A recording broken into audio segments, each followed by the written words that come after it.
Hi friends, welcome back to Sandra's little bud. ഇന്ന് നമുക്കൊരു unboxing video കണ്ടാലോ.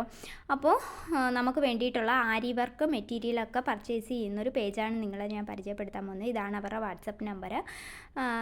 നിങ്ങൾക്ക് എന്തെങ്കിലും ആരി വർക്കുമായിട്ട് റിലേറ്റഡ് ആയിട്ടുള്ള എന്തെങ്കിലും മേടിക്കണമെങ്കിൽ അവരെ കോൺടാക്റ്റ് ചെയ്താൽ മതി. ഷിപ്പിംഗ് ചാർജ് കൂടെ കൊടുത്ത് വെൽ പാക്ഡ് ആയിട്ട് നമ്മുടെ അഡ്രസ്സിലേക്ക് അവർ കൊറിയർ ചെയ്ത് തരുന്നതായിരിക്കും. അപ്പോൾ ഞാൻ കൊറിയർ കവർ ഓൾറെഡി പൊട്ടിച്ചിട്ടുണ്ട്. അപ്പോൾ നമുക്ക് എന്തൊക്കെയാണെന്ന് നോക്കിയാലോ.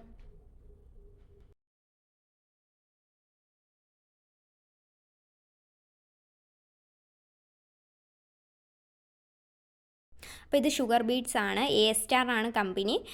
500 ഗ്രാംസിൻ്റെ ഷുഗർ ബീഡ്സ് ആണ്. നമുക്ക് എപ്പോഴും അത്യാവശ്യം ഷുഗർ ബീഡ്സ് ആണ്.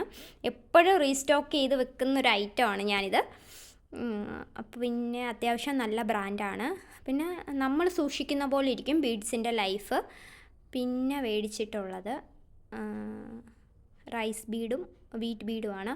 അപ്പോൾ ആ കവറിൻ്റെ മുകളിലും എൻ്റെ പേര് അവർ മെൻഷൻ ചെയ്തിട്ടുണ്ട്. അപ്പോൾ മേ ബി അവർ പാക്ക് ചെയ്യുന്ന സമയത്ത് മെൻഷൻ ചെയ്യുന്നതായിരിക്കും. അപ്പോൾ ഇതാണ്, രണ്ടും നല്ല ക്വാളിറ്റിയാണ്. ഞാൻ ഇതിനു മുന്നേയും ഒരു പേജ് പരിചയപ്പെടുത്തിയിട്ടുണ്ടായിരുന്നു എൻ്റെ യൂട്യൂബിൽ. അവരുടെ കയ്യിൽ നിന്നും പിന്നെ ഇവരുടെ കയ്യിൽ നിന്നുമാണ് ഞാൻ മോസ്റ്റ്ലി ബീഡ്സൊക്കെ വാങ്ങിക്കാറ്. പിന്നെ 2mm റൗണ്ട് ബീഡ് മേടിച്ചിട്ടുണ്ട്. പിന്നെ ഇത് സ്റ്റോണാണേ മേടിച്ചേക്കുന്നത്. അപ്പോൾ സ്ക്വയറും ട്യൂബിൽ പിന്നെ തിലകവും ഉള്ളൊരു സ്റ്റോണാണ്. അപ്പോൾ ഇത് നമുക്ക് ഇപ്പോൾ വർക്കിലെല്ലാം ഇൻക്ലൂഡ് ചെയ്യുന്നതാണ്.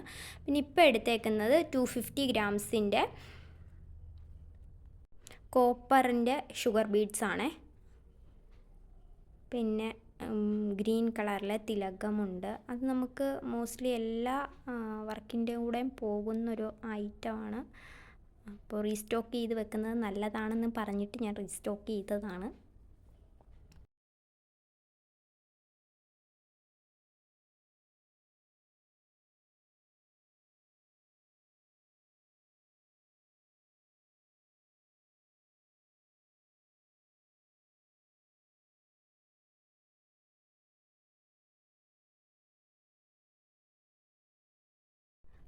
ഇത് ടാബ്ലറ്റ് ബീഡാണ്. ഇത് നല്ല ട്രെൻഡിങ് ആയിട്ട് പോകുന്നൊരു ഐറ്റമാണ്. നമ്മുടെ ബ്ലൗസിൻ്റെ സ്ലീവ്സിലൊക്കെ ഹാങ്ങിങ്സ് ആയിട്ട് കൊടുക്കുന്നൊരു ഐറ്റമാണ്. ഇപ്പോൾ മോസ്റ്റ് ഓഫ് ദ ബ്രൈഡ്സും ചൂസ് ചെയ്യുന്നൊരു ഐറ്റം കൂടാണ്. ഒരെണ്ണം നിലത്ത് പോയി, ഒരെണ്ണം പോയാലും നമ്മളത് ഞുള്ളിപ്പറക്കിയെടുക്കും. കാരണം ഒരെണ്ണം വർക്ക് ചെയ്ത് വരുമ്പോൾ ഒരെണ്ണത്തിൻ്റെയൊക്കെ ഒരു കുറവൊക്കെ വന്നാലുണ്ടല്ലോ നമുക്ക് ഭയങ്കര പാടായിരിക്കും അത്. ഇനി എടുക്കാൻ പോകുന്ന ഐറ്റം എൻ്റെ മോസ്റ്റ് ഫേവറേറ്റ് ഐറ്റമാണ്. അപ്പോൾ ഞാൻ ഈ ഫീൽഡിലേക്ക് വന്നതിൽ പിന്നെ എൻ്റെ മോസ്റ്റ് ഫേവറേറ്റ് ആണ്. ഭയങ്കര അറ്റാച്ച്മെൻ്റ് ആണ് ആ ഐറ്റത്തിനോട് എനിക്ക്. അത് നമ്മുടെ ആരി നീഡിലാണ്. എത്ര കിട്ടിയാലും തികയാത്തൊരു ഐറ്റമാണ്. ഞാൻ എപ്പോൾ ഒക്കെ പർച്ചേസ് ചെയ്താലും അതിൻ്റെ കൂടെ 1-2 നീഡിൽ മേടിക്കും. എത്ര കിട്ടിയാലും തികയത്തില്ല അതെനിക്ക്. അപ്പോൾ ഇതിനകത്ത് നമുക്ക് പെട്ടെന്ന് തുരുമ്പെടുക്കും. നമ്മൾ അയൺ നീഡിലായതുകൊണ്ട് തന്നെ പെട്ടെന്ന് തുരുമ്പെടുക്കും. അപ്പോൾ യൂസ് ചെയ്തില്ലെങ്കിൽ പെട്ടെന്ന് തുരുമ്പെടുക്കും. അതാണ് ഐറ്റം. അപ്പോൾ ഇത്രയും ഐറ്റംസാണ് ഞാൻ മേടിച്ചേക്കുന്നത്. ഇതാണ് എൻ്റെ പർച്ചേസിങ്. ഇത് ചിലപ്പോൾ ഒരു ബ്ലൗസൊക്കെ ചെയ്യാനേ തികയോ. ഹെവി ഹാൻഡ് വർക്ക് ബ്ലൗസൊക്കെ വരുമ്പോൾ ഇതൊറ്റ ഒരു ഐറ്റത്തിനെ തികയത്തുള്ളൂ. എല്ലാവരും ചോദിക്കുന്നൊരു കാര്യമാണ് മുത്തിൻ്റെ കളറ് പോകാതെ എങ്ങനെ സൂക്ഷിക്കും എന്നുള്ളത്. മുത്തിൻ്റെ കളറ് പോകാതെ ഞാൻ സൂക്ഷിക്കുന്ന മെത്തേഡ് എന്ന് വെച്ചാൽ നമ്മൾ ഒരു എയർ കയറാത്തൊരു കണ്ടെയ്നറിനകത്തിൽ ഇട്ട് സൂക്ഷിക്കുക. ഞാൻ എൻ്റെ മുത്തുകളെല്ലാം അങ്ങനെയാണ് സൂക്ഷിക്കാറ്.